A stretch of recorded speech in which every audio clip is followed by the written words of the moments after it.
Boa noite a todos, todas.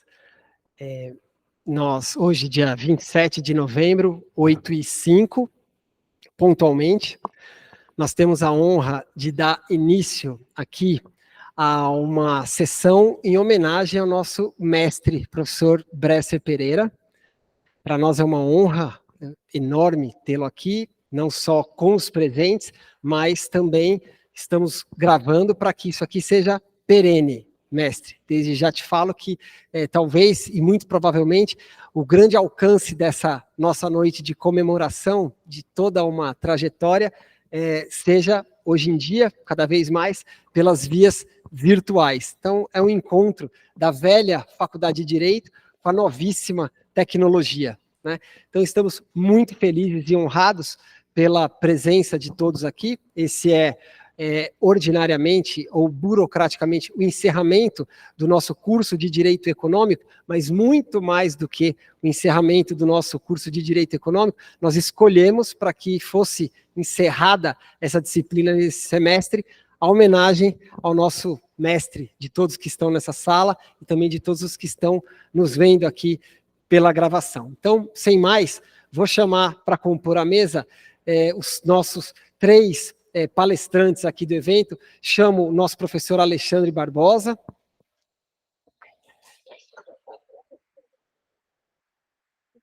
Nosso queridíssimo professor José Márcio Rego.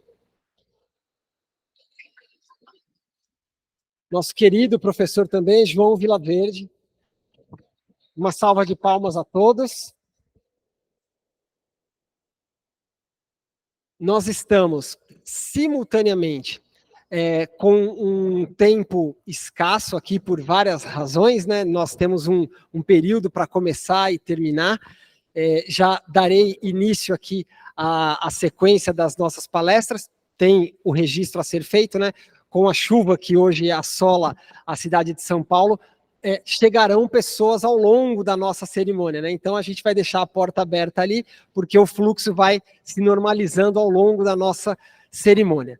Eu vou iniciar brevemente, estou olhando aqui para o nosso mestre, e dizer as razões de por que organizar uma homenagem, por que honrarmos os nossos grandes, mestre? Por que temos que honrar, né? Porque os nossos grandes vieram antes de nós e colocaram as pedras pelas quais nós conseguiremos construir o depois de nós, mestre. Então, sua casa, essa casa aqui, tem muita honra de hoje poder falar que as pedras que ao longo da sua vida foram sendo paulatinamente colocadas para o nosso pensamento, elas serão a base para a construção desse grupo de futuros líderes do pensamento social, do pensamento jurídico, os que se engajarão nas reformas das nossas instituições para que nós venhamos ser o Brasil que nós podemos ser. E eu creio que aqui, mestre, está, para mim, no meu coração, a sua grande lição. Acreditar e pensar insistentemente no Brasil que nós podemos vir a ser. Essa é a razão dessa homenagem na noite de hoje, caríssimo mestre Bresser Pereira. Assim, a Faculdade de Direito do Largo de São Francisco, e aqui eu me imposto em todos os poderes para dizer isso, em nome da nossa tradição, nós agradecemos, honrados, sua passagem por aqui, sua presença hoje por aqui. Encerro assim minha brevíssima participação, passo já a palavra ao nosso professor, também caríssimo, que anda aqui pelo Largo de São Francisco muitas e muitas vezes, professor do nosso Instituto de Estudos Brasileiros da Universidade de São Paulo, professor Alexandre Barbosa. Obrigado, professor. A palavra é sua. Muito obrigado, professor Alessandro Taviani.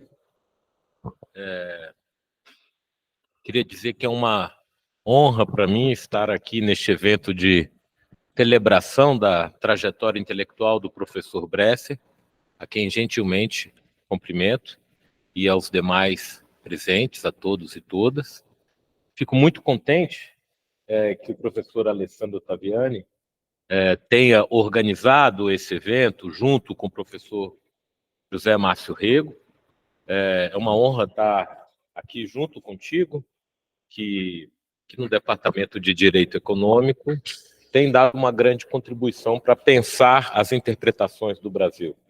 Então, o Alessandro Ottaviani é um dos grandes amigos que eu fiz aqui na Universidade de São Paulo e fazemos eventos sobre Darcy Ribeiro, Santiago Dantas, Celso Furtado, e hoje sobre o nosso intérprete do Brasil, Luiz Carlos Bresser Pereira. Queria também cumprimentar os meus colegas integrantes de mesa, João Vilaverde, José Márcio Rego.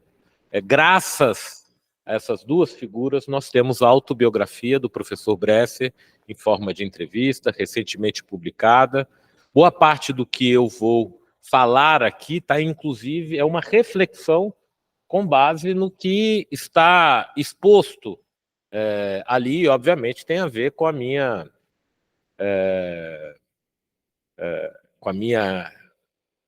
com a influência que o professor Bresser Pereira exerce sobre todos nós, né? Então, um pouco do que eu vou falar também tem a ver com as leituras, com o conhecimento que eu fui tendo com ele ao longo da sua profícua trajetória.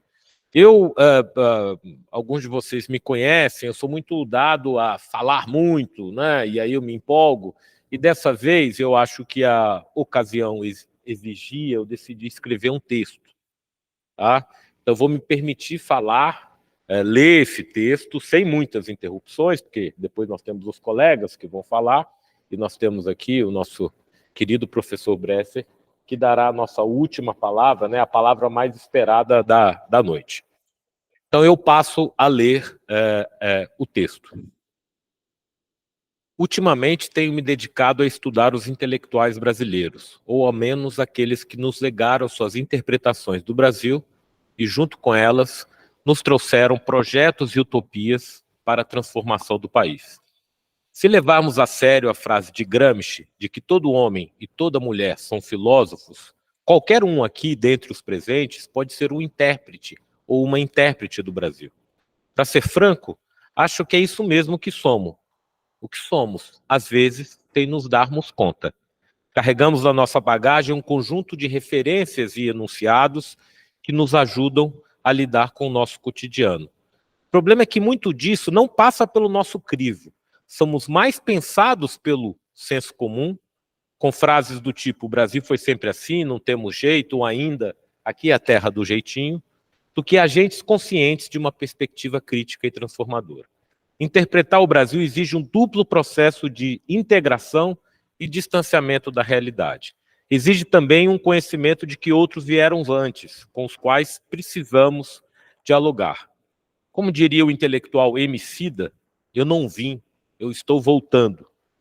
Interpretar o Brasil significa herdar algo de alguém que veio antes para atuar sobre o nosso real, que é dinâmico e mutável, e por isso tem sede de novas interpretações. Portanto, desverdar também é preciso.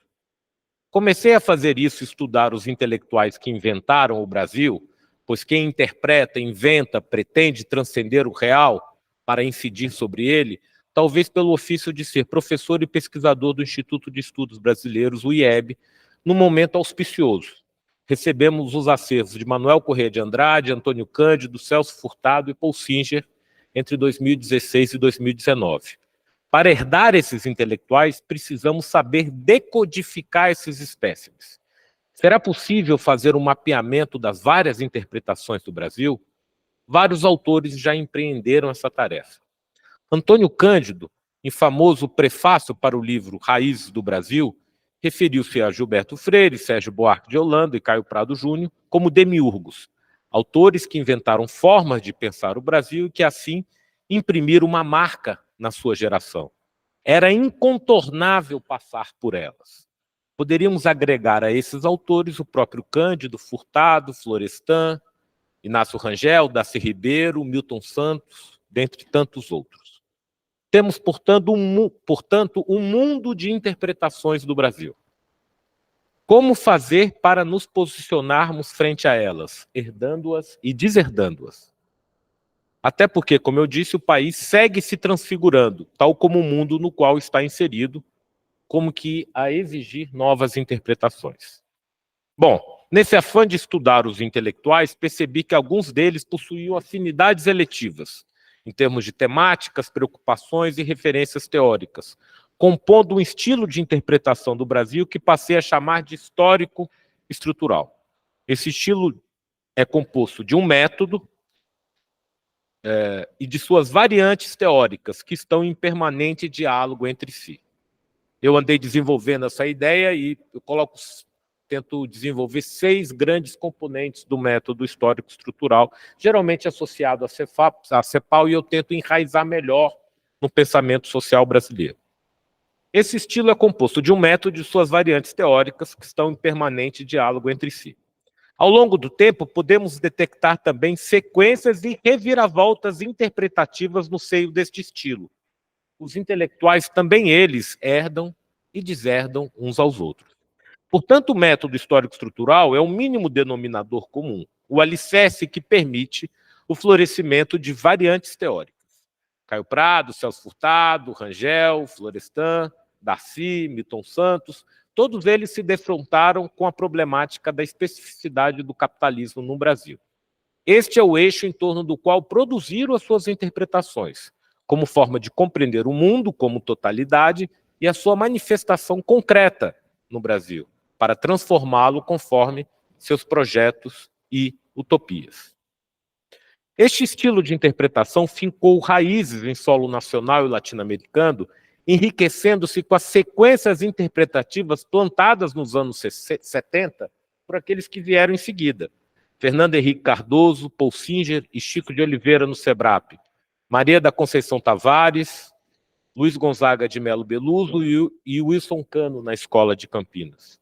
E zanzando entre esses 2 bunkers do pensamento brasileiro, por Luiz Carlos Bresser Pereira, que está aqui conosco, 66 anos depois de ter se formado em Direito por essa escola, aqui nesse prédio situado no Largo São Francisco. Esses intelectuais nos fornecem um repertório de ideias, conceitos e interpretações para compreender e transformar o Brasil. São nossos mestres. Cabe a nós herdá-los e também deserdá-los, pois novos são os desafios antepostos pelo capitalismo em nossas plagas, expressão particular das tensões do sistema em escala planetária.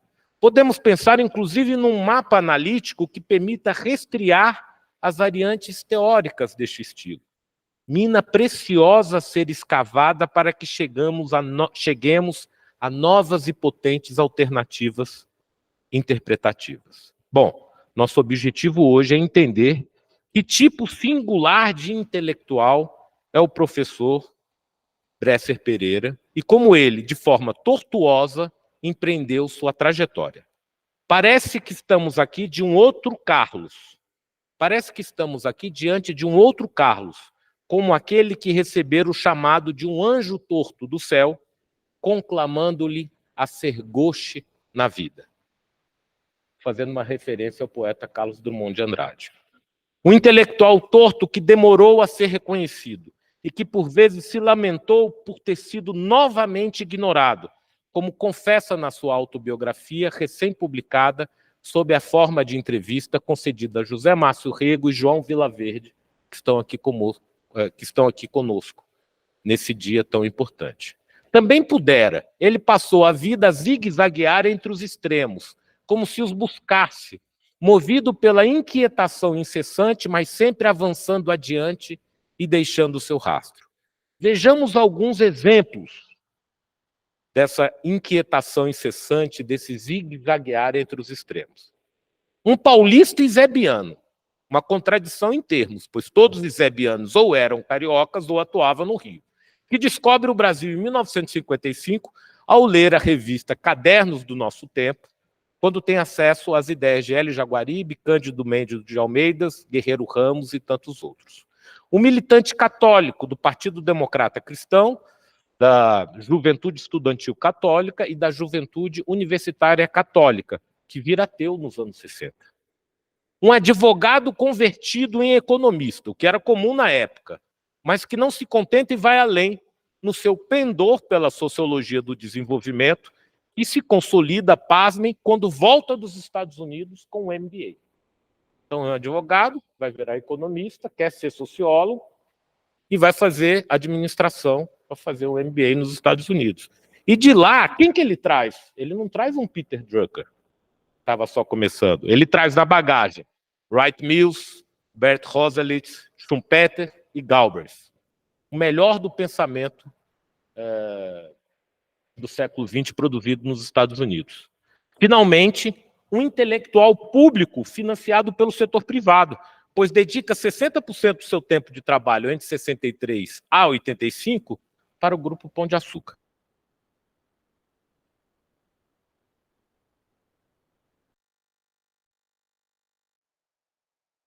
Na FEA-USP. Um trabalho de sociologia econômica sobre mobilidade e carreira dos dirigentes das empresas brasileiras, diga-se de passagem, muito mais Florestan do que Delfim. No mesmo ano da defesa, em 72, publica um livro intitulado Tecnoburocracia e Contestação, onde analisa na primeira parte as pesadas estruturas estatais, para logo em seguida enveredar para o outro lado do drama contemporâneo, as revoluções utópicas dos estudantes e da teologia da libertação. Mais adiante, em 1984, volta à mesma FEA, um dos bastiões do nosso pensamento conservador na economia, com algumas honrosas exceções, para defender uma tese sobre Marx. O movimento pendular entre os extremos não para por aí. Chegando ao período mais recente, filia-se ao PSDB, em 1988, ou seja, logo quando da sua criação, e torna-se 2 vezes ministro do governo FHC. São seus anos liberais, como Bresser reconhece, o que não lhe impede de apoiar Lula nos anos seguintes. Mas não por adesismo, pois ele se destaca ao fazer a crítica do assim chamado social-desenvolvimentismo com base na sua nova interpretação ancorada no novo desenvolvimentismo. Estamos diante de um intelectual que assume todo o seu vigor juvenil ao se retirar do governo em 1999, com 65 anos, para se dedicar pela primeira vez à pesquisa em tempo integral. Um intelectual na contramão, no contrafluxo, na contraencosta. Durante os anos 70, realiza profícua interlocução com intelectuais do SEBRAP e da Escola de Campinas. Os debates com Chico de Oliveira e Luiz Gonzaga de Melo Beluso lhe são providenciais para lapidar a sua concepção de tecnoburocracia, como nova classe social, navegando pela senda do que chama de marxismo heterodoxo.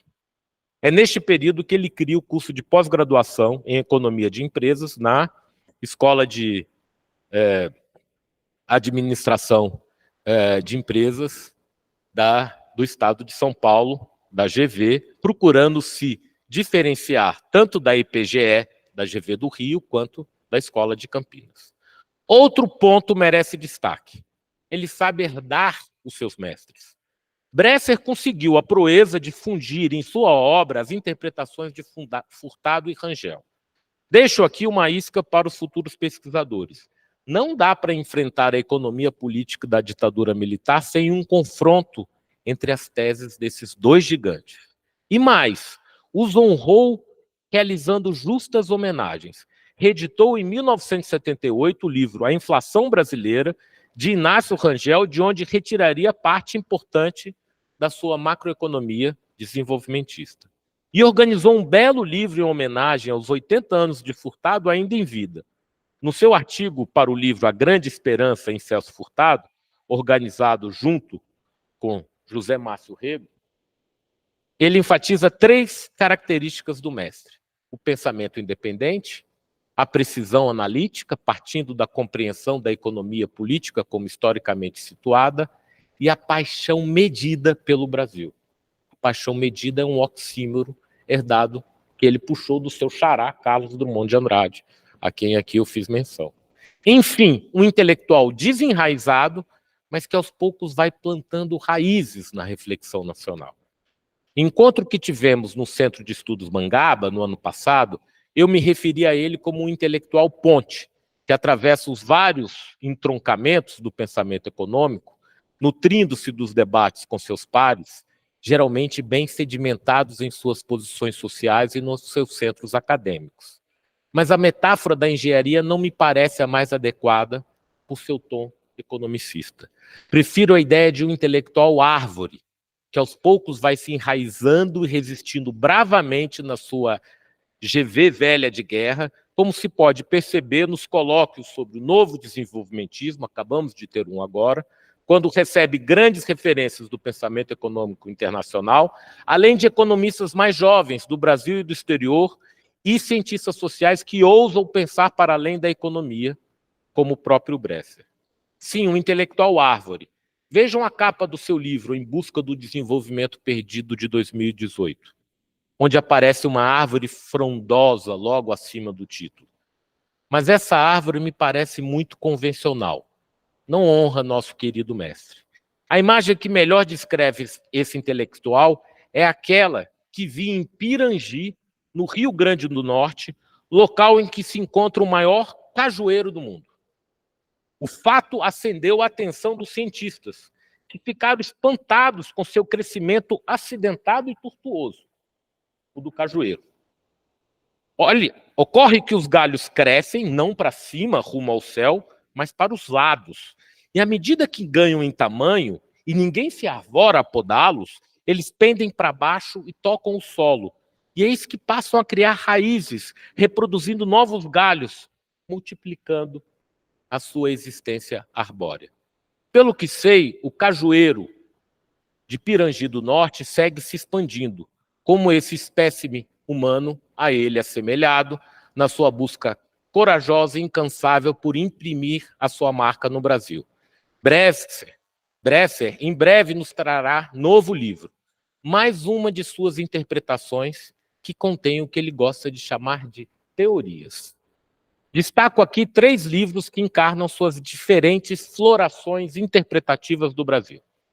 Desenvolvimento e Crise no Brasil, entre 30 e 67.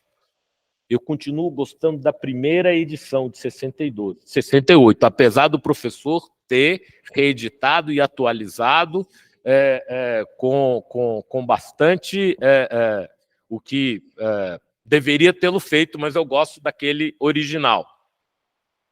Estado e Desenvolvimento Industrializado, esboço de uma economia política periférica, de 77, e a construção política do Brasil, sociedade, economia e Estado desde a independência, de 2014.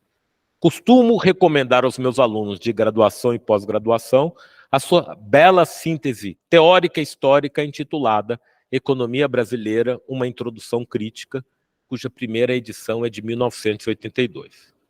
Gostaria de terminar essa singela incursão sobre a sua trajetória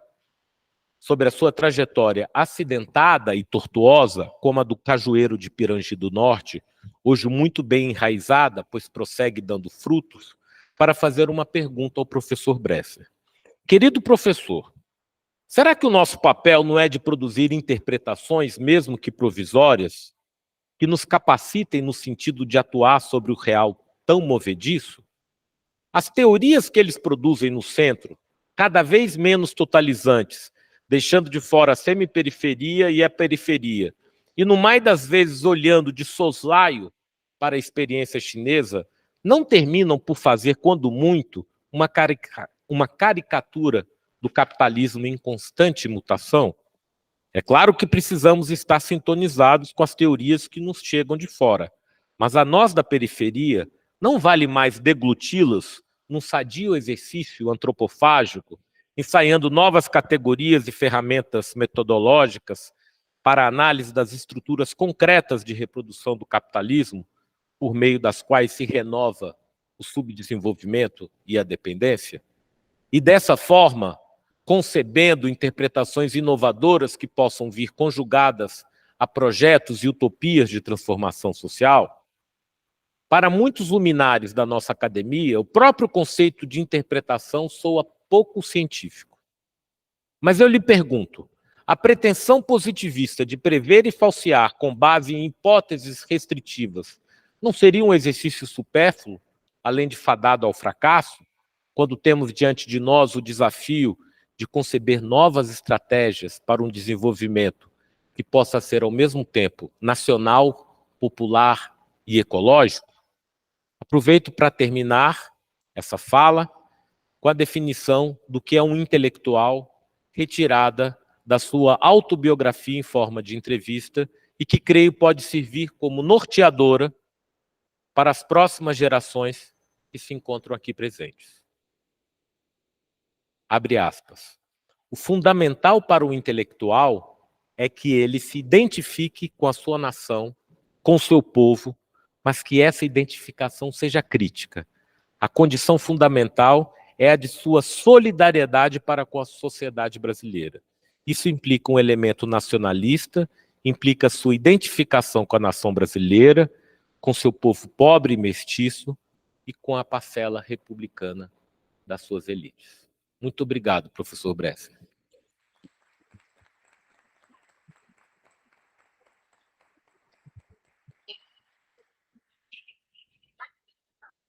Professor Alexandre, agradeço imensamente a homenagem, o mergulho, na verdade, na vida e obra do professor Bresser. Nós estamos aqui nessa sala, ali ao lado é o túmulo do Julius Frank. Então, o Julius Frank ali está enterrado, né, professor? E estar enterrado ali, o Julius Frank, na verdade, significa o compromisso dessa escola com pensar o Brasil, porque Julius Frank é o criador da bucha, a sociedade secreta que aqui proliferando tinha por objetivo criar os quadros para pensar parte considerável do desenvolvimento do país.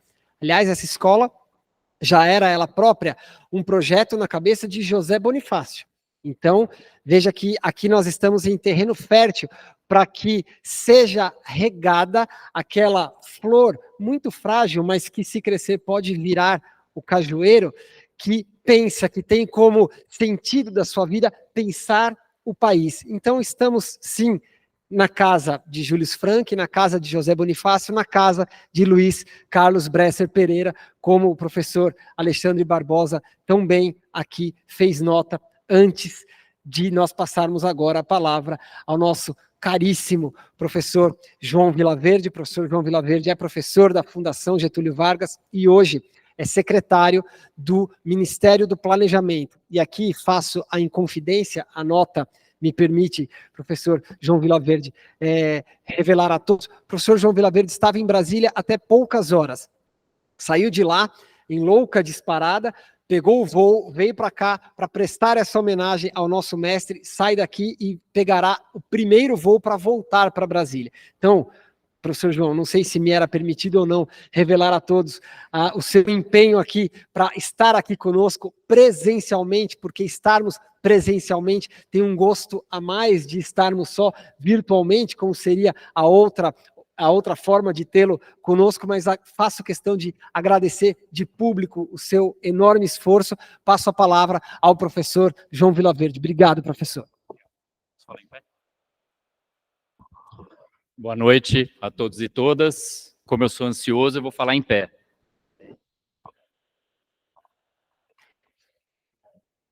Eu estou tão ansioso que eu tenho que falar em pé e em movimento. Obrigado pelo convite, professor Ottaviani. Obrigado, Alexandre, pela fala espetacular. Tenho certeza que Dona Vera e o Bresser vão lembrar com carinho dessa fala. Meu querido amigo Zé Márcio Rego, quantos passos que eu dei que foram por sua culpa. Para o bem e para o mal, né? É um grande prazer estar aqui. Como o Ottaviani contou, eu estava no Ministério até as 3 horas da tarde, saí atrasado, fui o último a entrar no voo da Gol, 1529, então eu já aproveito também para pedir desculpas a todas as pessoas que estavam dentro do avião e me esperavam para entrar. Vim direto para cá e volto amanhã no primeiro horário. Tudo isso por conta do professor Bresser Pereira. Eu sei que todo mundo que está aqui sabe disso, mas tem muita coisa que a gente sabe e é bom repetir, né? A gente sabe que precisa tomar água, mas é sempre bom repetir, toma água. Todo mundo que está aqui sabe que a gente está diante de alguém muito importante para o Brasil, professor Luiz Carlos Bresser Pereira. Todo mundo disso sabe, mas é importante repetir. Aqui nessa sala está uma pessoa muito importante para o Brasil, Luiz Carlos Bresser Pereira. Eu queria não é de forma combinada, porque eu não tinha a menor ideia do que o professor Alexandre ia falar, mas eu queria trazer um outro ponto aqui na minha fala, e vou ser muito breve, tá? Vou falar 4 ou 5 horas no máximo, a gente encerra, mas é uma fala muito breve mesmo, que é o homem de ação. A gente está muito acostumado, e eu sei que o próprio professor Bresser prefere se ver como um homem de ideias, né? Ele é um homem de ideias, ele é uma pessoa de ideias. Mas eu queria trazer aqui a ideia do homem de ação, que ele é também. A gente podia pegar o Bresser de 2001 para cá, e você já tem um monumento intelectual para você estudar o Bresser só de 2001 para cá, que é o Bresser que começa com a crítica do modelo de crescimento com poupança externa, e isso rapidamente evolui para o novo desenvolvimentismo, que hoje é uma teoria que arregimenta dezenas, centenas de pesquisadores e pesquisadoras pelo país todo e mundo afora. De 2001 para cá. Você pode também pegar o Bresser da reforma do Estado. Poucas pessoas escreveram palavras na nossa Constituição. Uma delas está aqui. Então você pode pegar o Bresser só da reforma do Estado. Você pode pegar o Bresser dos anos 80, em que 6 ou 7 pessoas em todo o país estavam discutindo a inflação inercial. E uma dessas 6 ou 7 pessoas é o Bresser. Você pode pegar o Bresser dos anos 70, estudando Marx, lendo Marx, né, uma coisa que a gente deixou de fazer há muito tempo, ler ali direto da fonte, ainda que não em alemão, né? Você pode pegar o Bresser dos anos 60, você pode pegar o Bresser dos anos 50, assim, cada uma dessas décadas, né, embora nem sempre dá certinho a década, mas vocês entenderam o que eu quero dizer, já é um foco de estudo em si só. Mas o Bresser de ação é a minha fala aqui de hoje, e para isso eu vou ser bastante direto, como o próprio termo ação denota, né? O Bresser estava assistindo pela televisão, e ele conta isso para a gente, quando entra o ditador da vez, o Ernesto Geisel, e anuncia o pacote de abril. Para quem não conhece, infelizmente, vale conhecer o que foi aquele horror. O pacote de abril, no mês de abril de 1977, acarretou o fechamento do Supremo Tribunal Federal, o fechamento do Congresso Nacional e um pacotão que a gente foi obrigado a engolir. O Bresser estava assistindo aquele anúncio do ditador pela televisão, quando ele teve um daqueles insights que o Bresser tem, e falou, isso aqui está acabando. Mas em 77, em abril de 77, o ditador estava com plenos poderes. Parecia que ia acabar. Mas ele olhou aquilo e falou assim, isso aqui está acabando. A coalizão de classes que fez o golpe de 64 e que está sustentando isso até agora, e veja, ele tá vivendo em 77 vendo aquilo ao vivo. Aquilo ali está para acabar. E ele começa a trabalhar nessa nota. O Bresser, ele é uma daquelas pessoas que, quando ele estava na hora certa de contribuir para o país, trabalhando no Estado brasileiro, quando ele tinha 33 anos de idade, em 1967, escrevendo Desenvolvimento e Crise no Brasil, a gente estava em plena ditadura. Não tinha espaço para pessoas como ele, democratas, né? Republicanos, não tinha. O livro sai em 68, mas ele escreve em 67, ele tinha 33 quando estava escrevendo o livro. Para nossa sorte, ele chega em 82 e está sempre do lado certo da história, nas lutas para a redemocratização do Brasil.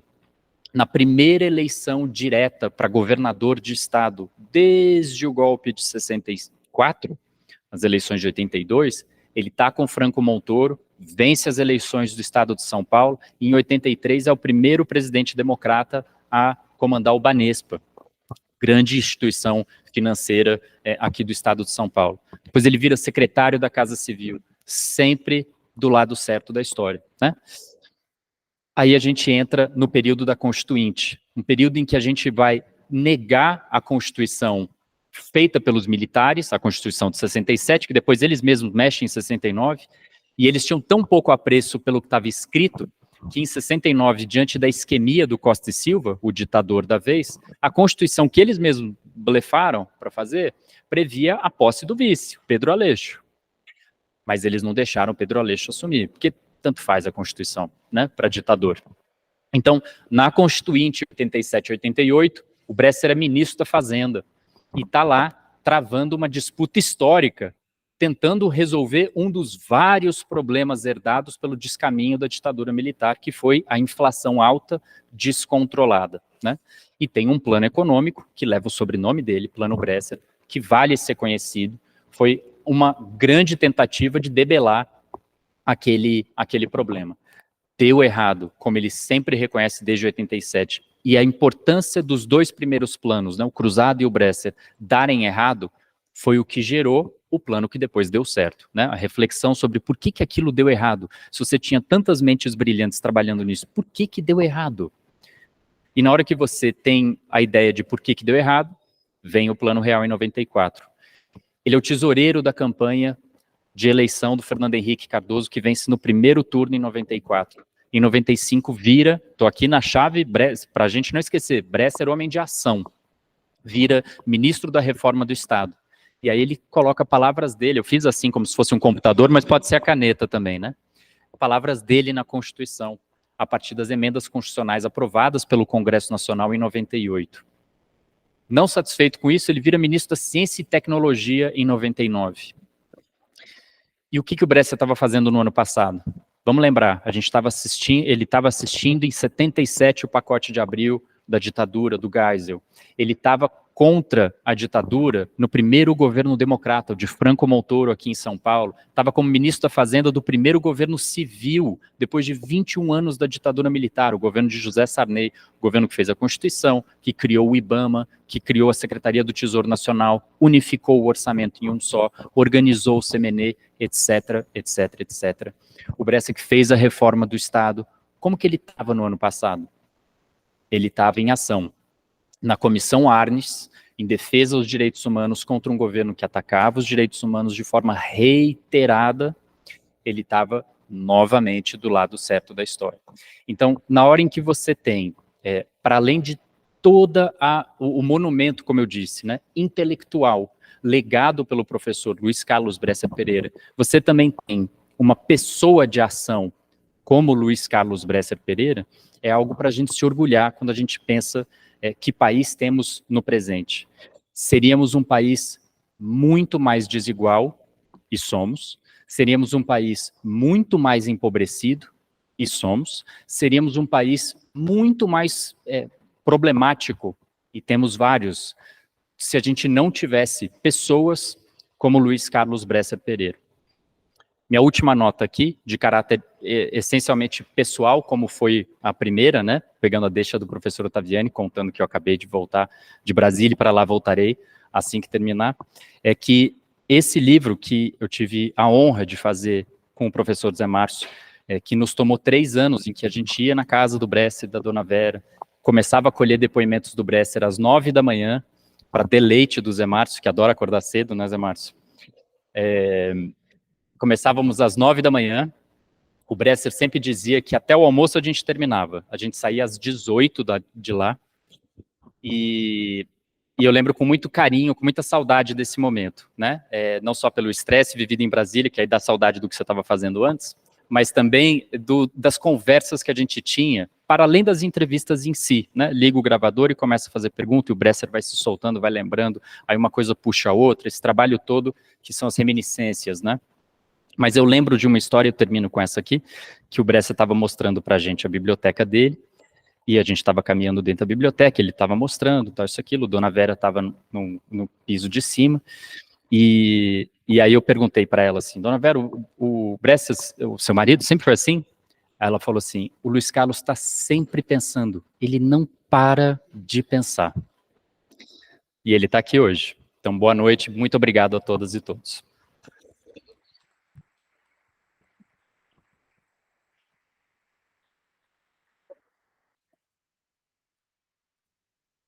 Muito obrigado, professor João, por ter falado as palavras que falou e por ter vindo aqui falar as palavras que falou com grande esforço e mais uma demonstração, mestre, do carinho que os seus vários discípulos têm. Um que decifrou ou fez um grande esforço para decifrar sua trajetória como homem de ideias, o outro com grande síntese, capacidade de síntese para decifrar sua trajetória como homem de ação. Eu vou antes de passar a palavra para o nosso professor Zé Márcio Rego, vendo os dois falarem aqui, duas lembranças me vêm à mente. Eu também tive o privilégio, não o de vocês, de tê-lo entrevistado por 3 anos. Foi só uma breve manhã, para uma longa pesquisa que eu faço a respeito do governo Juscelino Kubitschek. Insisti, o professor Bresser me concedeu essa honra, e ele me narrou como foram os seus primeiros anos aqui e o impacto que o ISEB teve na sua formação. Mas, paralelamente a isso, eu sempre percebi nosso professor Bresser Pereira como alguém dotado de grande entusiasmo. E eu me perguntava de onde vinha isso. E o João aqui falou, olha, e o professor Alexandre já tinha notado isso.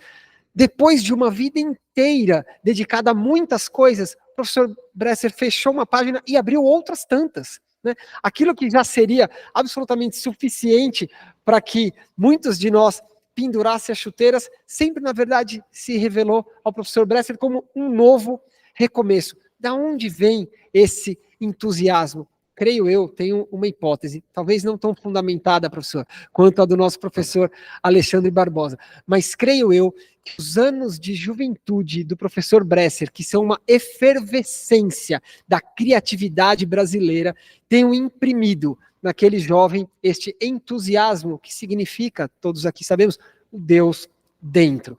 Os anos de juventude do professor Bresser Pereira são os anos de Lúcio Costa, de Oscar Niemeyer, de Pelé na vida esportiva, de João Gilberto, do Botafogo de Garrincha, só aqui lembrado, bem baixinho, mas com muita ênfase, pelo professor João Vilaverde. São anos nos quais o Brasil viveu um verdadeiro iluminismo. É disso que ali se trata. Na teoria social, então, Raimundo Fauro, Celso Furtado, Darcy Ribeiro, é uma florada absolutamente invejável.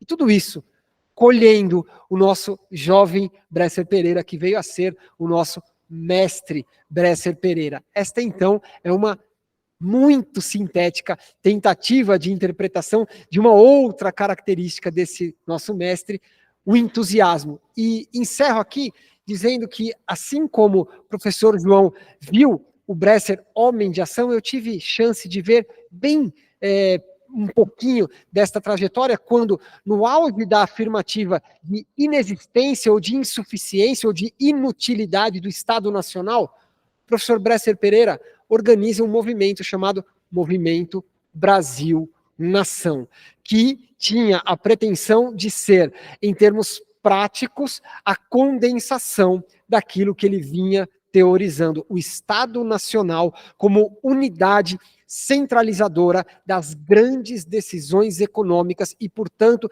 tendo que ser dotado da forma institucional correta, da disciplina jurídica da economia, para equacionar os 5 preços macroeconômicos capazes de nos levar a um outro estágio do desenvolvimento, contra a economia da estagnação, contra a macroeconomia da estagnação, uma economia estruturalista do desenvolvimento. Creio eu, professor, que na verdade o que temos aqui é sempre uma busca de sínteses entre interpretação e prática. Talvez seja esta uma síntese entre as duas falas que me precederam. Mas agora, professor, eu devo ficar quieto para passar a palavra para o nosso professor José Márcio e confessar aqui que ele é o grande responsável, professor, por esta agradabilíssima noite que nós estamos tendo. Professor José Márcio, muito obrigado por ter propiciado esta noite em homenagem ao nosso mestre. Obrigado, professor. Passo a palavra ao professor José Márcio. Obrigado, professora Taviani. Não é totalmente verdade, a ideia foi tua, eu só ajudei e fiquei entusiasmado, porque eu vou prometer falar bem pouco, ao contrário do professor Alexandre Barbosa, eu não preparei nenhum texto, e vou ser breve, mas eu tirei cópia do meu artigo, acho que todo mundo deve ter recebido, quem chegou depois está aqui, Adame, o artigo, quando nós, na Cano, Lilian Furquim e eu, fizemos um livro em homenagem, organizamos um livro em homenagem ao professor Bresser, eu fiz um artigo, então peço desculpa, eu não fiz a lição de casa com o professor Alexandre Barbosa, até porque não estava bem programado se eu iria falar ou não, né? Mas eu tirei uma cópia e prometo ser breve. Eu quero só destacar duas coisas. Eu tinha muita coisa para falar, mas eu vou destacar duas coisas e para poder, estou ansioso também para ouvir o professor, passar a palavra ao professor Bresser para ouvi-lo. Eu vou destacar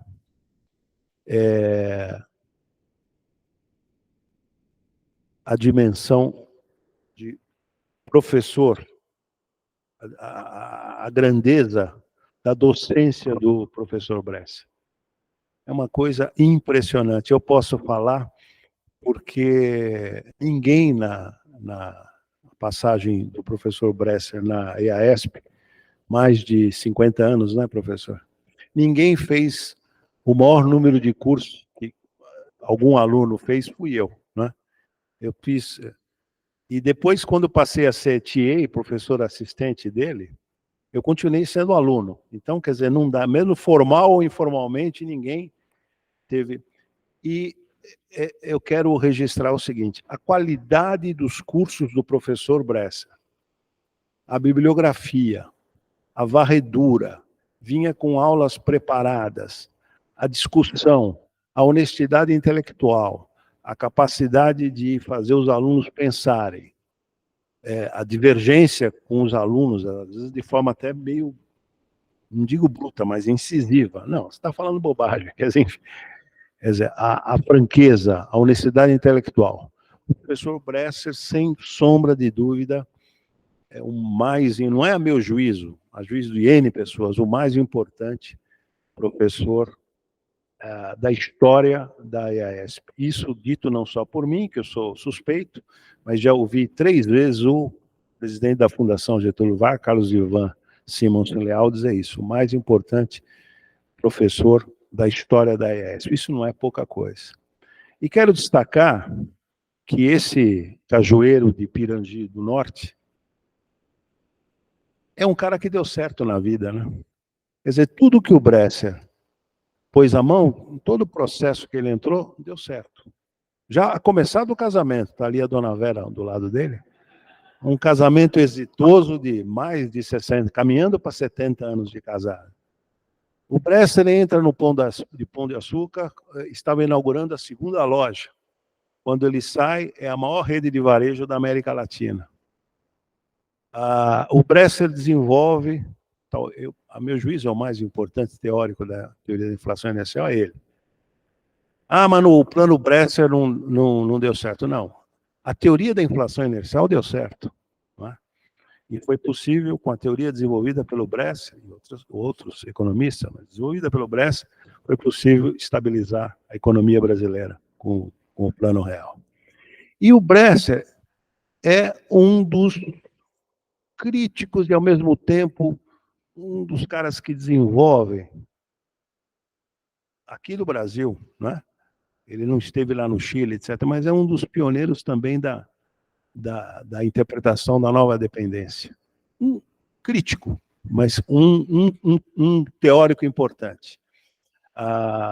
Isso reconhecido até mesmo pelo saudoso Enzo Faleto. O Enzo Faleto, quando eu defendi a tese orientada pelo Bresser aqui na EASP, o Enzo Faleto fez parte da banca, né? Aliás, foi a única banca que o Enzo Faleto participou no Brasil. Quando eu propus lá, nós propusemos o nome dele e ele não queria passagem, não queria hotel. Ele ficou hospedado no Fernando Henrique. A GV colocou mais um membro na banca, achando que esse cara não quer dinheiro para dar passagem do Santiago e não quer hotel, ele não vai vir, né? E quando no dia e hora aprazada, aliás, o professor Arthur assistiu a defesa, no dia e hora aprazada, o Enzo Faleto entra no recinto, eu falei, estou aprovado. Mas o Enzo Faleto reconhece a importância, saudoso, a importância do professor Bresser também como crítico e da interpretação da nova dependência. Até se o professor Bresser quiser falar um pouco depois sobre isso, sobre a dependência. E eu queria, para terminar, chamar a atenção para um artigo. O Bresser estava em Brasília, estava voltando para lecionar, e eu li o artigo 6 Interpretações sobre o Brasil, que ele publicou na revista Dados, salvo erro de 82, né? E aí eu falei, pô, Bresser, vamos dar um curso em cima desse teu artigo, né? Um artigo muito, até hoje se lê com proveito, 6 Interpretações sobre o Brasil. E ali eu já intuía, né, que o Bresser iria se consolidar como um importante intérprete do Brasil. E a sua obra hoje já o coloca nessa condição inequívoca e isso dito por um especialista como o professor Alexandre, hoje, sem dúvida, o professor Bresser é um intérprete do Brasil, consolidadamente. E tendo a sorte, esse é um cara que é um sortudo, né? Quer dizer, ele é reconhecido pelos seus pares em vida, né? Ele não precisou morrer para ser reconhecido, está aí vivo e lúcido. Então, parabéns, Bresser, você, sem dúvida, é um homem que deu certo na vida. E só por último, que eu estava esquecendo, cria, em 1981, a revista de Economia e Política, que nunca houve uma interrupção, um atraso de edição. E hoje é a mais importante revista de economia política da América Latina, sem favor algum. Nós fazemos parte do conselho editorial, eu e o Arthur, mas sem favor nenhum, a revista de Economia Política é a mais importante revista de economia da América Latina e até hoje editada pelo professor Bresser. Então, eu queria só fazer esse registro e agradecer ao professor Bresser a sua importância. Muito obrigado, professor.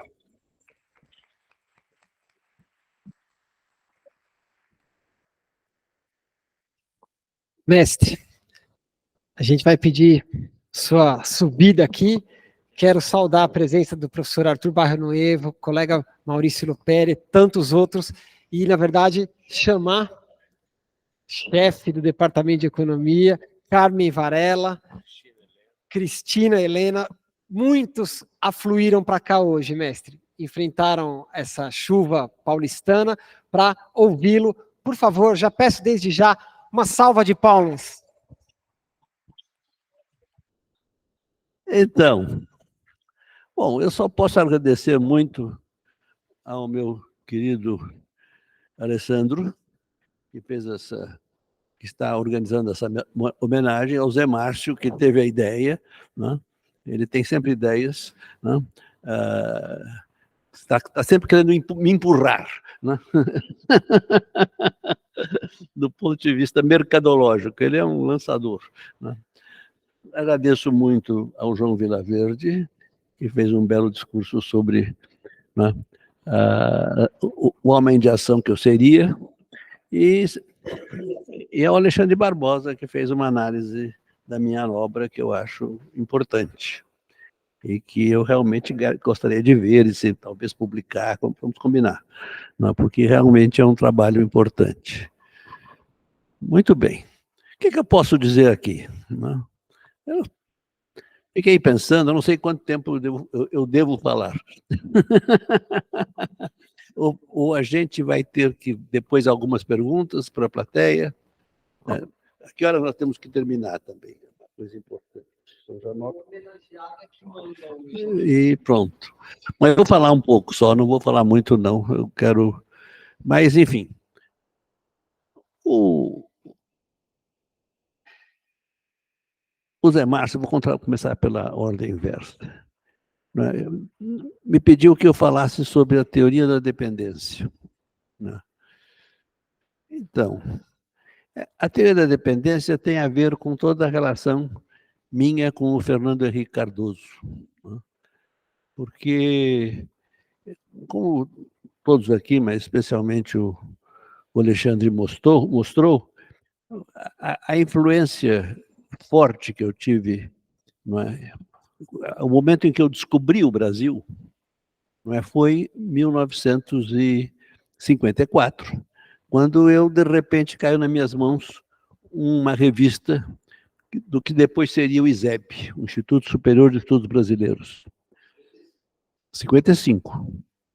E eu tinha 21 anos, né? Por aí.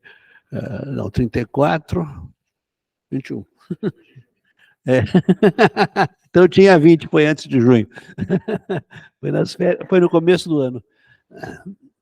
Mas aí, eu lendo aquilo, eu fiquei absolutamente fascinado. Eu era um jovem católico que participava de um grupo de intelectuais relativamente progressistas, mas que viviam na França, né? Que tinham como grandes figuras Jacques Maritain, principalmente, a sua mulher Raíssa, tem um livro maravilhoso em que eles escreveram juntos, né? E outros, Leon Blois, e por aí ia. E no Brasil, uma grande figura, que foi Alexandre Amoroso Lima, mas antes de ele ser o grande intelectual que defendeu a democracia brasileira na ditadura, já num homem muito velho. Mas, então, aquilo era uma visão alienada do Brasil. E, de repente, eu descubro o Brasil. E eu descobri o Brasil e descobri, a partir de uma visão da história do Brasil, de uma história estrutural do Brasil já naquele momento, histórico-estrutural, né? Em que aparecia o Brasil como um país que fora uma semicolônia, colônia todos sabemos, mas uma semicolônia a partir da independência até 1930. Era uma simplificação, mas uma simplificação que foi forte para mim. De 1930 para um presente daquela época, estava havendo a grande industrialização. O que eu chamo hoje, estava começando a Revolução Capitalista Brasileira. Então, aquilo era uma novidade, que a figura fundamental nessa revolução era Getúlio Vargas, que aqui em São Paulo, como disse o Alexandre, era detestado, não é? E ainda hoje tem gente que o detesta porque foi um ditador durante um período pequeno. Mas ele foi o grande líder da industrialização do Brasil, o grande líder da transformação do Brasil de um país agrário, não é, totalmente dependente, numa nação realmente digna desse nome. Então, tudo aquilo me deixou assim fascinado e marcou a minha vida. Agora pulando um pouco, quando eu vou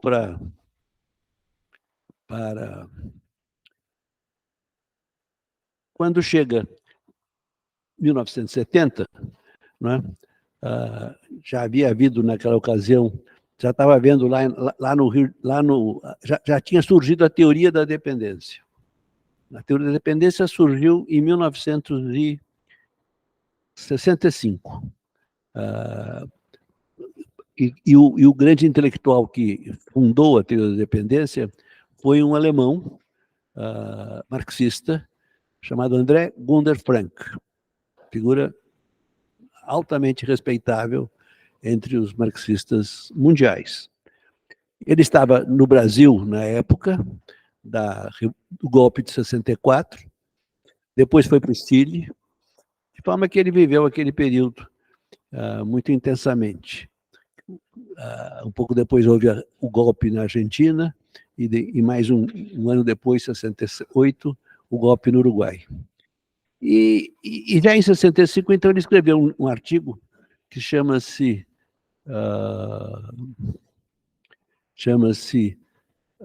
O Desenvolvimento do Subdesenvolvimento, né?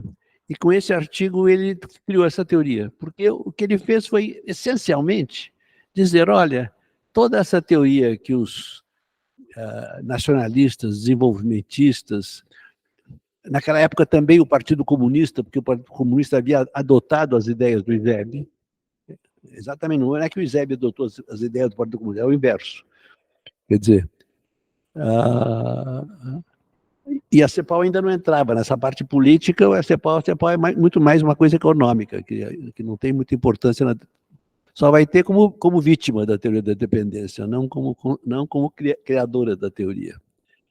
E então nós assistimos, quer dizer, e quando chega em 70, então, a teoria da dependência estava já não só formulada por André Gunder-Frank, mas estava também formulada por dois grupos de intelectuais. Um era o próprio André Gunder-Frank e o Rui Mauro Marini, para ficar só com dois, que foi um outro brasileiro muito importante, marxista também. E o outro lado era o lado do Fernando Henrique Cardoso e do Enzo Faleto. O Enzo Faleto, um verdadeiro marxista, e o Fernando Henrique, vocês sabem.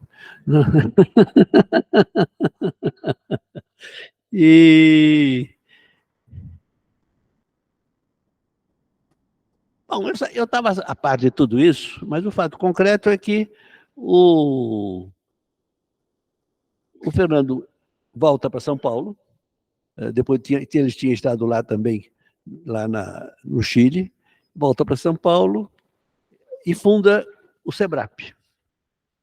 E, ao fundar o SEBRAP, ele, então, criou um conselho também. Ele não podia me convidar para ser pesquisador do SEBRAP, porque eu trabalhava um pouco mais que meio período, não chegava a 70%, mas 65% chegava. Varia de 60% a 65% do meu tempo era para o Pão de Açúcar, o diabo. Então, aquilo não era fácil. Eu continuava a minha vida acadêmica, mas não era fácil. E então ele me nomeou convidou para ser membro do conselho, coisa que eu sou ainda. E eu me aproximei do SEBRAP, muito naturalmente, muito interessado também em me interessar. E resolvi que aquele conflito, que eu vi logo que havia um conflito entre eu e o Fernando Henrique a respeito da questão do nacionalismo. Mas, quer dizer, como ele era a favor da democracia, eu também era. Ele era a favor de uma diminuição da desigualdade, uma melhor distribuição de renda. Eu também era. Então, eu achei que, né, eu podia explicar, eu expliquei o problema do Fernando Henrique como um problema de que ele não tinha visto direito as coisas, né, e deixei isso de lado, e tratei de me associar aos intelectuais que eram importantes no Brasil naquela época. Né, porque eu era completamente marginalizado lá na GV, ninguém sabia de mim, nem queria saber. O Florestan, por exemplo, não quis saber de mim quando eu tentei, mas isso faz tempo, foi antes. Enfim, bom, então foi.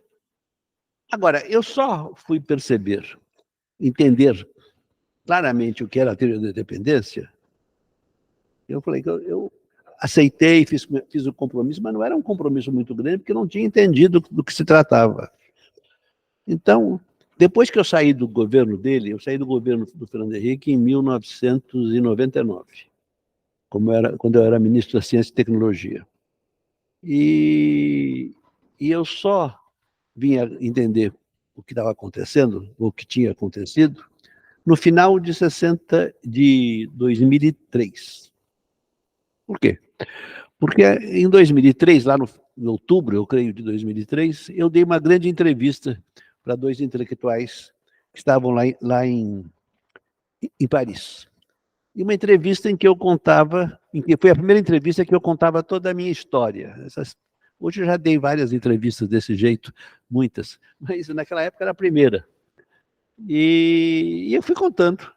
E eles iam me perguntando, eu ia respondendo, e assim ia contando a minha história. Né? Era o Afrânio e o Elgio Trindade.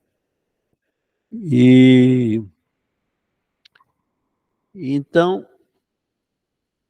quando chegou num certo momento, eles me perguntaram alguma coisa que eu não me lembro qual foi, e eu disse no bate pronto, mas eu não sou da Escola de Sociologia da USP.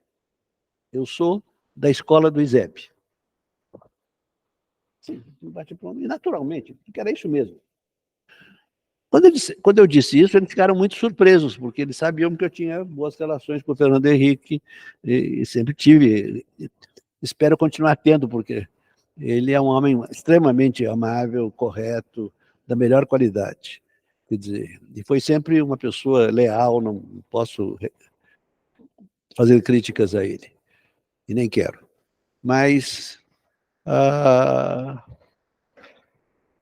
quando eu respondi assim, eles ficaram muito surpresos e perguntaram, disseram, bom, você precisa fazer agora o que eles chamam um seminário, é uma conferência, seminário. Falei, vou fazer, tá bom, eu vou fazer a conferência, mas em vez de fazer só a conferência, que eu acabei fazendo, eu escrevi um paper, escrevi 2, mas o outro não é tão importante. Escrevi um paper, e esse paper, que foi publicado em 2005, num livro, de um autor, eu sempre esqueço o nome, não é uma desgraça, que escreveu um livro chamado ISEB, Máquina de...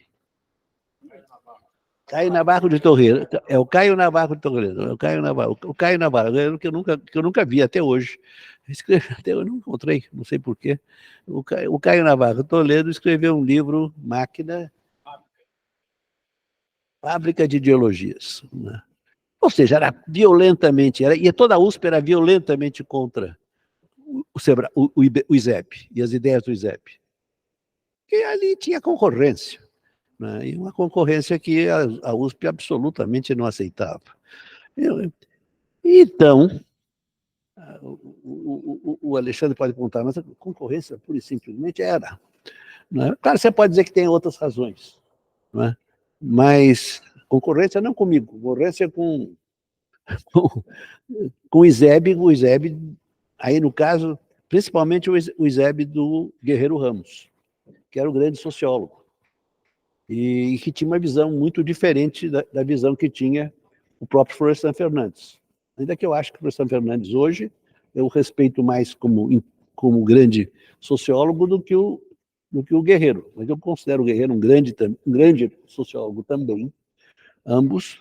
A obra do Florestan é mais completa, mais estruturada. O Guerreiro era muito ativo e não conseguiu estruturar uma obra. Mas o fato é que eles tiveram um debate forte entre eles, e esse debate mostrava uma diferença de posições que era muito clara.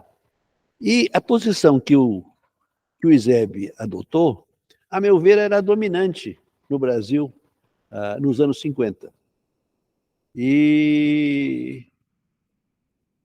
que foi quando eles se desenvolveram. As ideias do ISEB são as grandes ideias do ISEB vão de 52, 53, né? quando eles criam um pequeno instituto, que depois iria ser o ISEB, e começam a publicar os cadernos do nosso tempo, e até 57, desculpe, até 57, quando o Hélio Jaguaribe escreve um paper e começa a crise no ISEB, um livro, e começa a crise no ISEB. Né? O livro é de 58, né? Então, esse foi o período áureo do ISEB, quer dizer, e o ISEB era dominante no pensamento brasileiro. Quer dizer, e a USP, né, queria ser a dominante, como veio a ser. Né? E então precisava derrubar essa concorrência. E eles... Você vai dizer, havia também motivos reais, porque eles tinham uma visão... Tudo bem, pode ser. Né? Mas, claro que os motivos reais sempre existem. E são, inclusive, verdadeiros, não é que não sejam mentirosos, são verdadeiros. Mas não tira o fato também que havia competição. Bom, então, eu escrevi esse paper, a primeira pessoa que eu entreguei o paper foi o Fernando Henrique, né? Antes de publicá-lo, muito antes. E o Fernando, é claro, nunca comentou o paper depois comigo. Porque o princípio do Fernando é muito simples. Ele não discute num debate com ninguém. Está sempre de acordo. Numa conferência ele tem que falar. Eu não estou falando em conferência, eu estou falando na vida não só pessoal, mas na vida como presidente, ele nunca brigava com ninguém. Eu chegava para ele e dava um montão de ideias para ele, ele achava ótimas as ideias e não fazia nada, né? Então, é o jeito dele, é um jeito até que eu vivo dizendo para os outros que é bom fazer um pouco desse jeito, porque senão você tá ferrado, você precisa tratar de... Então, o fato é que... E o que eu disse nesse paper? Eu disse o seguinte, né? Foi bastante pensar e reler o livro dele, do Faleto, etc. Eu não tinha percebido que a teoria que eles desenvolveram chamava-se teoria da dependência associada. Eu, inclusive, não sei, viu, Alexandre? Você que é um pesquisador pode descobrir, né? Por que essa palavra associada? Quem é que deu esse... Se foi o próprio Fernando Henrique, o Faleto, foi outra pessoa, se foi um crítico, se foi um associado, não sei. O fato é que o nome ficou, e ficou conhecido como isto. Isso não fui eu que inventei absolutamente. Associada? Associada a quem? Ora, é muito simples. O Fernando Henrique e o Faleto de bobo, né? Desenvolveram uma teoria da dependência que era associada aos Estados Unidos. Ponto final, era isso, né? Eles, claro, falavam das classes sociais, falaram da autonomia nacional, falavam... O livro é muito bem escrito, o Fernando sabe escrever dialeticamente, então a coisa vai e volta de maneira muito inteligente e aberta, mas, né, quando você tira, né, o resultado é esse. Quer dizer, havia um dado concreto que os levou até essa ideia. Foi o fato de que, até 1950, não havia empresas multinacionais. Havia aqui apenas empresas internacionais que aplicavam em ferrovias, em eletricidade, telefonia, e faziam a montagem de alguns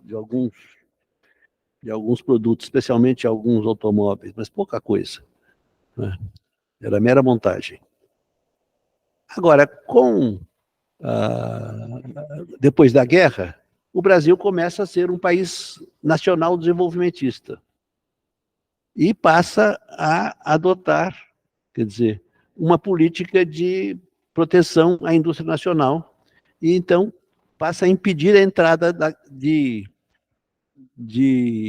das multinacionais aqui no Brasil exportando as suas mercadorias. Então, o que as multinacionais fizeram, muito logicamente, foi contornar isto, né? Ao invés de exportando para cá, investindo aqui e vendendo, então, e com isso assegurando o mercado brasileiro, como de toda a América Latina, aos seus produtos. Uma coisa perfeitamente legítima, não tem nada, mas, quer dizer, e fizeram isso com muita satisfação dos brasileiros. A meu ver, equivocadamente, não por causa das multinacionais, mas por outro motivo, que aí é o novo desenvolvimentismo, é outra história, né? Então, quando eu vi, ao fazer isto, quer dizer, o que primeiro foi o Hélio Jaguaribe que primeiro percebeu isso, e depois o Fernando Henrique perceberam, foi que, poxa, os nacionalistas sempre disseram que o imperialismo, e portanto os Estados Unidos, antes era a Inglaterra, agora é os Estados Unidos, eram contra a industrialização do Brasil. Ora, é falso. Eles não são contra, está aí. É só ver. Então, eles imediatamente, né, desenvolveram a teoria da dependência associada. Qual era o erro deles a respeito de todo esse raciocínio?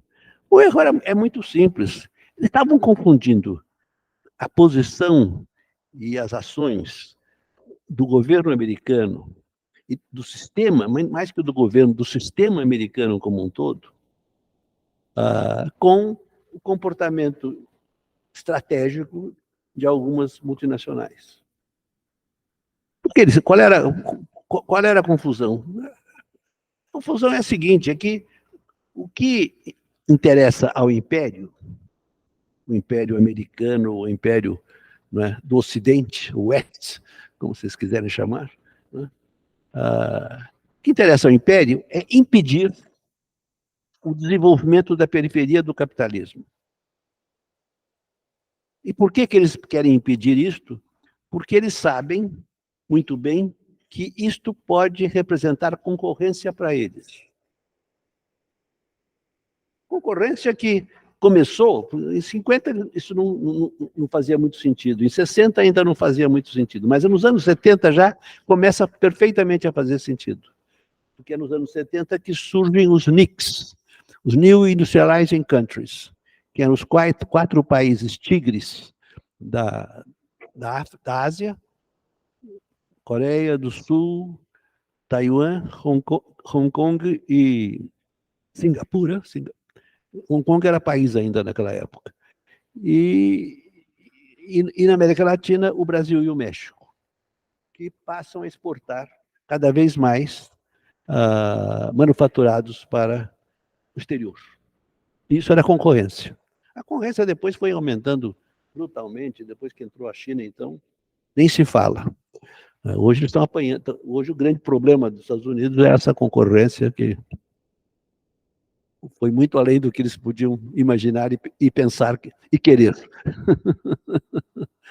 Mas, então, agora, esse é o objetivo. Agora, o fato é as multinacionais. Então, e para isso, eles usam todas as armas. E qual é a principal arma deles? Bom, há pressões dos mais variados tipos. Mas há uma pressão ideológica que é fundamental. Essa pressão ideológica se chama liberalismo econômico. Quer dizer, o que eles nos vendem, né, o tempo todo, firmemente, fortemente, insistentemente, a todo é que nós sejamos liberais. Porque o liberalismo é uma maravilha, porque eles, né, são liberais e vejam que maravilha que eles conseguiram, esquecendo que eles também foram desenvolvimentistas quando eles se desenvolveram. Enfim, então, eu percebi tudo isso e essas coisas, de uma outra forma, estão nesse paper, né? Que é um paper importante para mim e que vocês estão convidados a ler. Bom, isso é o que eu podia falar para o Zé Márcio. Sobre o João, homem de ação, eu acho que você tem razão, João. Eu não só fui homem de ação porque tinha que ser, vamos chamar assim, mas porque eu aprendi que, quando muito jovem, eu aprendi que um intelectual só fazia sentido se ele fosse capaz de contribuir efetivamente para o desenvolvimento e o progresso, mais amplamente, o progresso humano do seu país e, se possível, do resto do mundo, um pouquinho. Né? Então, e para fazer isso, você precisava, não bastava ter ideia, você precisava também entrar em ação, fazer o que era possível fazer. Quando eu entrei em ação no Pão de Açúcar, eu não estava querendo salvar o mundo, eu estava querendo salvar as minhas finanças. O salário do Pão de Açúcar, da GV naquela época era incrivelmente baixo. Depois melhorou muito. Naquela época era completamente insuficiente para uma pessoa viver só daquilo. E eles queriam tempo integral. Eu logo passei para tempo parcial, foi difícil, mas eu consegui passar, porque a maioria também ficava tempo integral e ganhava tempo integral e não era tempo integral. Isso eu não sabia fazer. Bom, mas nas outras coisas, foi realmente essa a ideia. Eu sempre me lembro de uma pergunta que me fizeram várias vezes.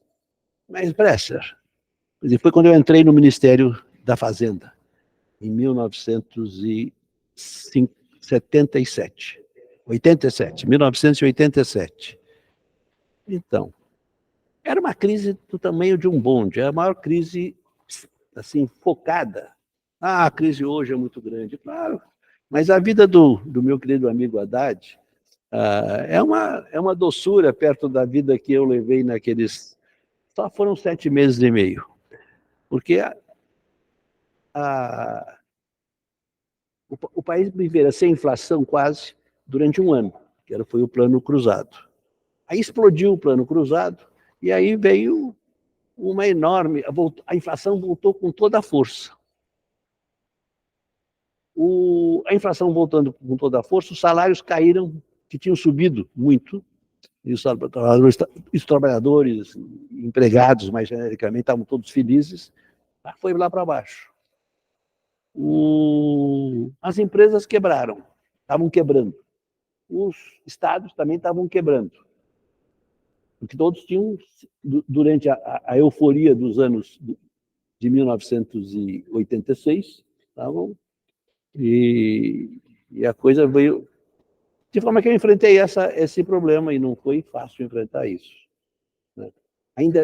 Além disso, a crise da dívida externa estava gravíssima, o Brasil estava em moratória declarada pelo anterior ministro,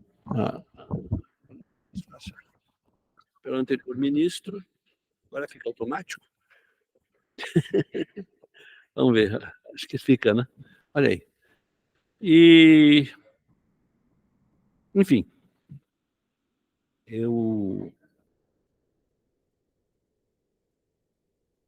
então me perguntavam, né? E eu fui convidado e aceitei. Aí me perguntavam, mas por que você aceitou esse ministério? E a minha resposta era sempre igual. Eram duas respostas. Primeiro, porque era meu dever aceitar. Né? E segundo, porque eu tinha sido ensinado que era a mesma coisa, que era isso que eu devia servir o Brasil, e, portanto, eu não podia... Estavam me chamando numa hora, eu sabia que eu tinha competências e qualidades perfeitamente suficientes para ser o ministro da Fazenda naquela hora, e, portanto, não deu certo o plano Bresser, né? Mas deu certo o plano de resolver o problema da dívida, não só do Brasil, do mundo inteiro, que foi o plano que eu ofereci, né, como ministro, e foi, afinal, transformado no plano Brady. Os americanos assumiram o meu plano, sem reconhecer. Primeiro recusaram, e depois de recusar, reconheceram. Mas 1 ano e meio depois, claro, eles não... Mas desde quando o americano aceita coisa proposta daqui? Né? Enfim, então esse é o homem de ação que eu posso falar. E o Alexandre? Ixi, Maria. Então, olha, eu não posso responder tudo isso que você falou, porque foi realmente uma coisa extraordinária, eu fiquei encantado. Né? Você disse que eu vou para lá e vou para cá.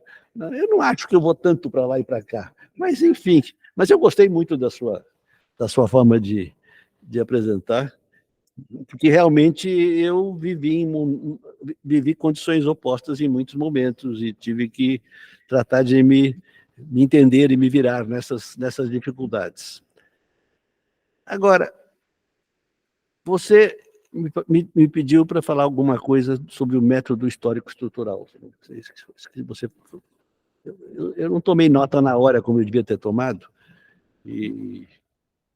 então não posso jurar que você pediu isso. O que eu posso dizer para você é que eu acho esse um método fundamental. Eu acho que você podia acrescentar, nas origens deste método, Marx, porque, a meu ver, todo o pensamento, Marx e Engels, não é só Marx sozinho, é Marx e Engels, porque esse tipo de pensamento eu acho que é inaugurado naquele livro A Ideologia Alemã, né? Depois aparece de forma muito forte no Manifesto Comunista, né? E depois vai aparecer no prefácio prefácio à Crítica da Economia Política, né? Isso já uns 10 anos mais tarde. E esse método, que é o materialismo histórico, no final, né, eu acho que é uma das grandes descobertas, né, da humanidade. No plano das ciências sociais, eu acho que ser sociólogo, cientista social, sem saber do materialismo histórico, e é engraçado como muitos sociólogos importantes, o que eles fazem, até o Talcott Parsons, veja só, reveste de outro jeito, mas lá estão as instâncias do Marx, as relações entre as instâncias, né? Tudo bonitinho. Então, isso também eu acho importante. Por outro lado, quer dizer, isso foi sempre a forma pela qual, sei lá, eu aprendi a pensar, desde sempre. Não sei se posso atribuir, não creio que foi só devido a Marx, eu só estudei Marx mais profundamente mais tarde, nos anos 70, final dos anos 60 e anos 70. Antes eu tinha estudado um pouco só. Mas eu acho que também era o método do Celso Furtado. E o Celso Furtado foi uma influência importante para mim. Eu sempre digo que eu tive 2 mestres na economia brasileira, em relação à economia brasileira. Um foi Inácio Rangel e o outro foi Celso Furtado. O Inácio Rangel era também um marxista, né? Também pensava assim, então, mas acho que aí o Celso Furtado foi mais importante. O método, esse método também está no ISEB, porque eles também pensavam historicamente, porque quando eu acho que é impossível, eu acho que há 2 métodos, ou você tem um método histórico, ou você tem o método hipotético dedutivo, lógico, dos lógicas e mais lógicas e mais lógicas. Tem coisas geniais com o método hipotético dedutivo. A coisa mais genial, a meu ver, não é a teoria neoclássica, mas mas são os 2 grandes livros como é o nome dele? Do Hobbes, que não é um portento de pensamento hipotético dedutivo. Ele parte de algumas hipóteses e vai desenvolvendo, e vai, né? Mas esse método, a meu ver, é essencialmente falso. Ele não leva realmente a conhecimento novo, ele é muito bom para checar verdades, não para avançar com a verdade. Para você avançar com a verdade, você precisa pensar historicamente, você precisa ver a evolução do processo histórico e ver as contradições que há nesse processo histórico e pensar a partir daí. O outro problema que você me colocou, Alexandre, foi o problema do capitalismo. E você falou com outras palavras, tal, mas era o capitalismo, que, salvo engano, que você estava falando. Olha aí, não adianta, eu preciso pouco.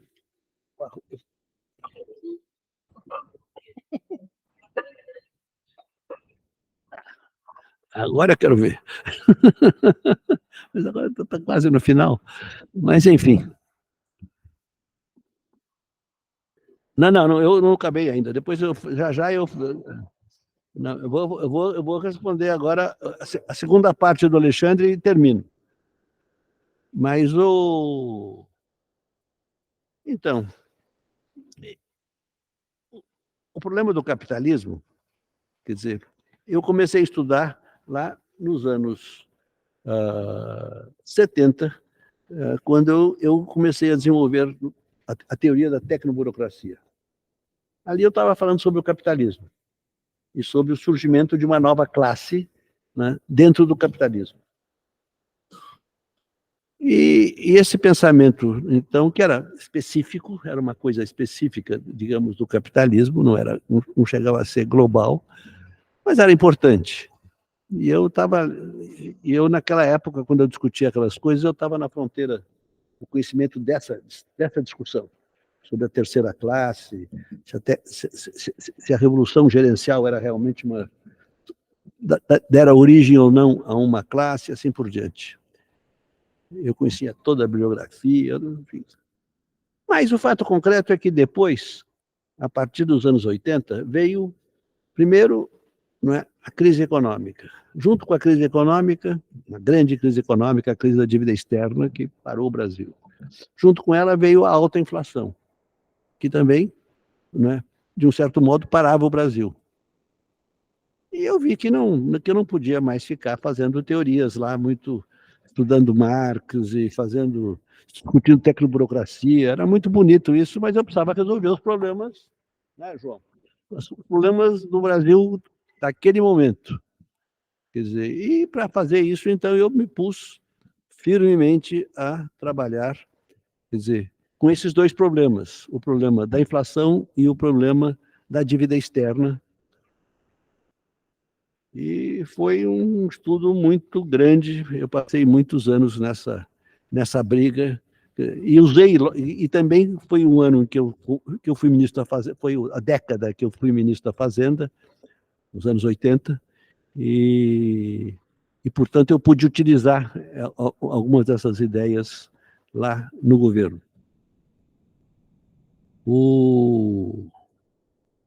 Então, agora, depois, mas de qualquer forma, o capitalismo ficou de fora. Eu só voltei a estudar o capitalismo realmente.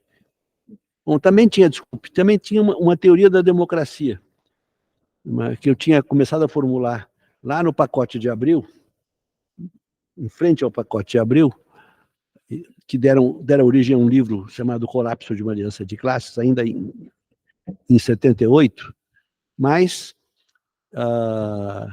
eu só consegui desenvolver essa teoria, que eu comecei a pensar, a teoria da democracia como resultante de uma mudança na forma de apropriação do excedente econômico pelas classes dominantes. Eu só consegui desenvolver essa teoria em 2002. E só publiquei o artigo em 2012. Quando porque eu ia publicar numa revista americana, então foi empurrando, e eu afinal, publiquei o artigo em 2012 ou 2011. Quer dizer, isso também era um pouco sobre o capitalismo, mas era outra vez sobre um lado marginal do capitalismo. Como era a questão da... Então quer dizer, aí veio a crise de 2008. Quando veio a crise de 2008, eu percebi que aquela crise era muito grave, que era uma crise muito profunda e que o capitalismo ia mudar a partir daí. Então, eu comecei a estudar, eu escrevi um artigo sobre a crise, e foi que eu acho um bom artigo, né? E me pus a estudar esse assunto realmente de maneira muito intensa. Eu esbocei vários livros a partir de então, alguns deles eu tenho lá ainda registrados, mas afinal, em 2018, só em 2018, eu comecei a escrever o livro.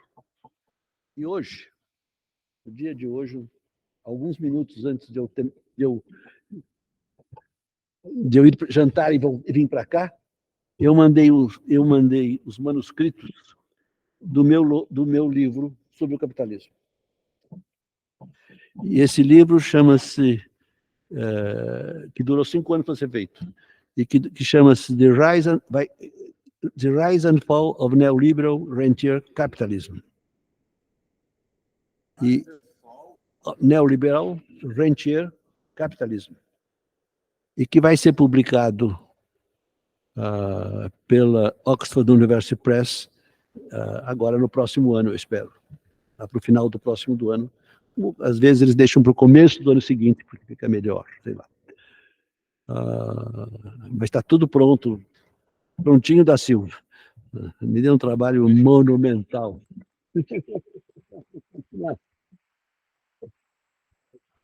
Enfim. Bom, então isso aqui eu acho que é o que eu podia falar sobre. E então, Alessandro, eu passo novamente a palavra a Vossa Excelência. Muito obrigado. Obrigado.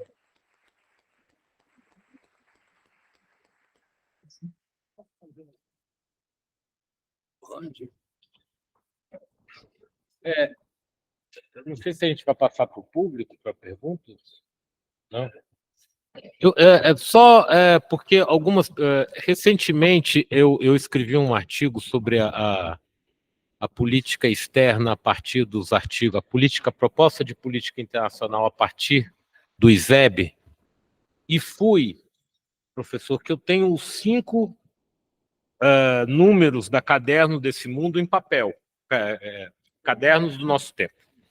Foi de 53 a 55. Não era ISEB ainda, era IBESP, Instituto Brasileiro de Estudos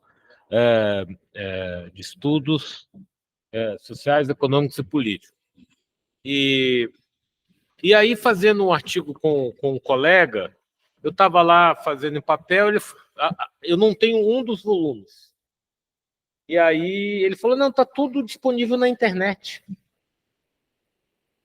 Então, e essa Cadernos do Nosso Tempo é muito interessante, porque é uma revista nacionalista, ali está o pessoal do ISEB, está o Rangel, escreve ali, muitos dos artigos não são assinados, eles tinham uma prática e na época foi antes do ISEB, então os encontros eram ainda no escritório do Hélio Jaguaribe, não tinha sede ainda.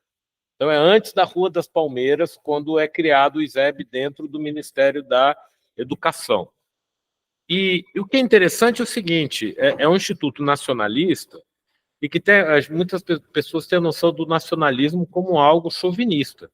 Então, você tinha o panorama internacional, panorama nacional, informe, estudos. Então, só para o pessoal mais jovem, entrem nos cadernos do Nosso Tempo e vejam o Brasil que o jovem Bresser descobriu e como ele virou nacionalista, mesmo estando aqui em São Paulo. Né? Porque um paulista, Chico de Oliveira me disse uma vez, um paulista não precisa ser nacionalista, tem a engrenagem aqui, mas você estava, né, querendo fugir da coisa francesa, do Jacques Maritain, né? E aí descobre ali a nacionalidade. Então, só para quem tiver curiosidade, tem textos, inclusive, tem um texto do Rangel sobre... Eu descobri que era do Rangel, você vai percebendo os textos, tem um texto dele crítico a uma sessão da CEPAL, a 5ª sessão da CEPAL, em Quitandinha, tem a política econômica, a mudança da política nos Estados Unidos do Eisenhower, com um conhecimento de causa, sabe? E, ao mesmo tempo, a União Soviética. Então, é muito interessante. Só que, já que o nosso querido professor descobriu o Brasil, a Cadernos do Nosso Tempo está aí. Quem quiser fazer pesquisa, e na época eles defendiam o que se chamava de política de terceira posição.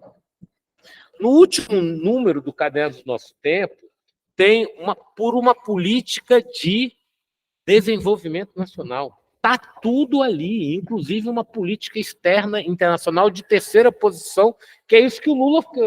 Inclusive, uma coisa interessante, Alessandro, é que eu sempre... E aí é uma ideia que eu desenvolvo nesse artigo com um colega. Santiago Dantas, nos artigos dele sobre política externa independente, ele fala que a política externa independente é uma política que precedeu qualquer ideia ou qualquer formulação ideológica. E a gente está mostrando o contrário, que já havia toda uma formulação ideológica, né, e que, na verdade, o Itamaraty, a partir de Afonso Arinos e Santiago Dantas, e aí depois, obviamente, teve, né, estou querendo aqui dizer que o Santiago Dantas estava errado, mas mostrar que já havia, né, e esse debate internacional, e a discussão do terceiro mundo, o Cândido Mendes de Almeida tem um livro maravilhoso sobre nacionalismo e desenvolvimento, ou seja, esses autores estão aí, e no contexto que a gente vive hoje, essa discussão está, né, cada vez mais viva. Então, só para... fiquei encantado a gente ver os carinhas jovens, né? Está disponível. Nós vivemos outro Brasil que a gente vê nas redes sociais, mas esse Brasil do Bresser ainda está lá, e eles se comunicam de alguma maneira. Acabei falando demais, mas foi só para fazer a divulgação da Cadernos do Nosso Tempo.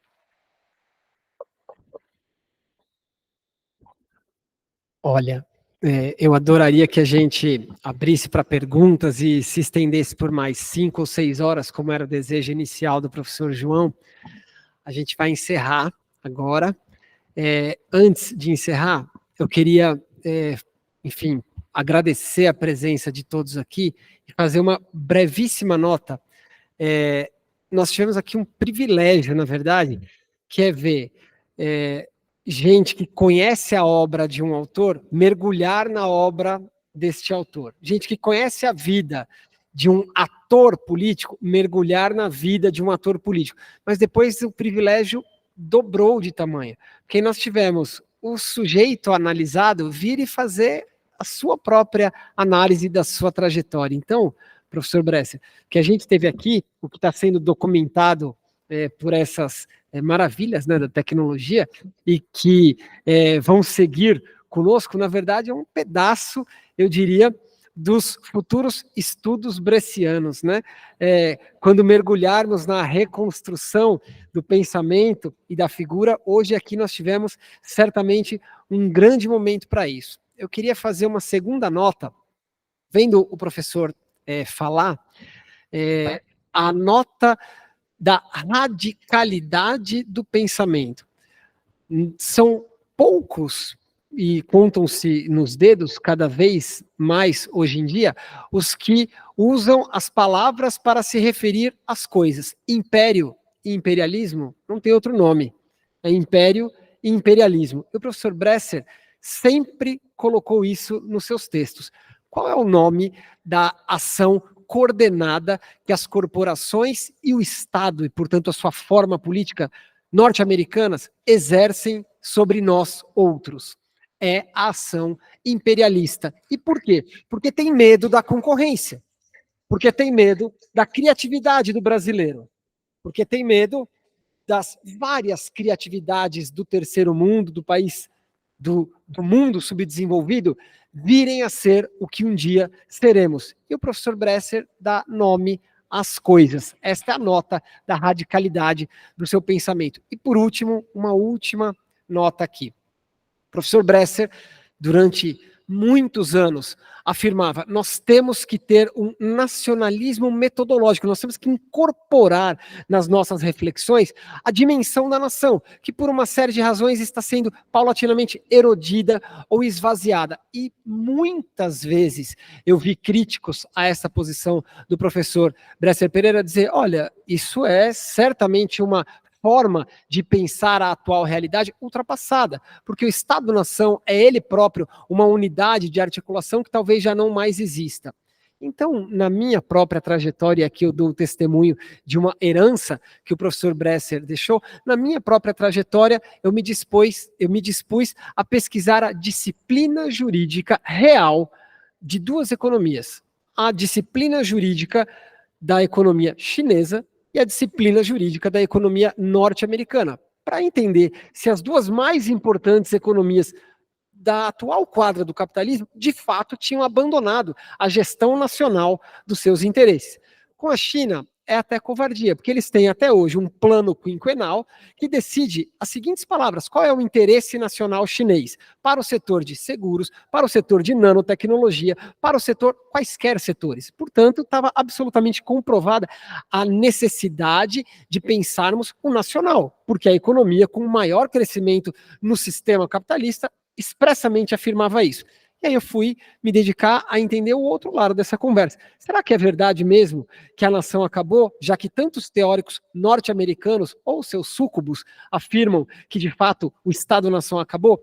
E nos Estados Unidos, meus caros, nós temos, além de vigente até hoje, por exemplo, o Buy American Act, a lei do compre americano, está vigente. Agora, nós temos uma coisa ali que nunca, jamais foi revogada, que é o Committee on Foreign Investments in USA, um comitê para análise dos investimentos estrangeiros nos Estados Unidos, que nada mais é do que um órgão agregado à Presidência da República, que tem uma única função: analisar se as compras de capitais estrangeiros dentro da economia norte-americana são do interesse da economia norte-americana, da economia nacional norte-americana. Então, basicamente, a nota da radicalidade sobre o pensamento sobre o nacional que o professor Bresser nos empurrou a fazer, ela era sufragada pelo, diria eu, o mais relevante dos aconselhadores teóricos, a realidade prática.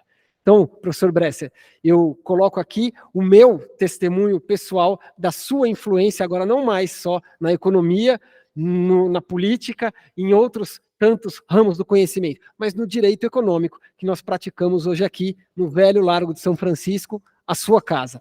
Peço uma salva de palmas ao nosso homenageado de hoje.